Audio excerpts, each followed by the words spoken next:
जो भी मसाइल हैं वो अगर मुज़ाकरात से हल हो जाएं और बातचीत से हल हो जाएं वो बेहतर है।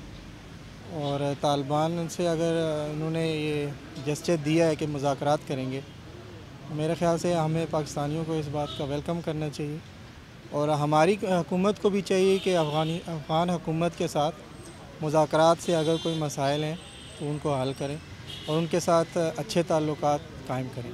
बहुत अच्छा इक़दाम किया उन्होंने, क्योंकि अशरफ गनी साहब ने जो तालिबान को जो मुज़ाकरात की है, तालिबान को भी चाहिए कि वो इनकी जो दावत है, ये जो इन्होंने ऑफ़र की है, इसको एक्सेप्ट करें और वो तमाम तर जो पिछली जो रंजिशें हैं उनको ख़त्म करके वो सियासत में आएँ और अपना जो अफ़गानिस्तान में अपना किरदार अदा करें।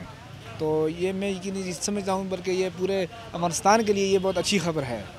तो इससे यानी दहशतगर्दी भी ख़त्म हो जाएगी, हालात तो मामूल पे आ जाएंगे। जो अफ़गानिस्तान के जो मौजूदा हालात हैं वो भी इंशाअल्लाह इनके अफ़गानिस्तान में तालिबान की जो सियासत में एंट्री से वो मामलात सही हो जाएंगे। देखिए, ये बहुत अच्छा साइन है जो मुज़ाकरात की पेशकश की है तालिबान को। उसमें ये होता है कि देखें, काफ़ी अरसे से ये लड़ाई झगड़े चल रहे हैं, काफ़ी सालों से, ठीक है।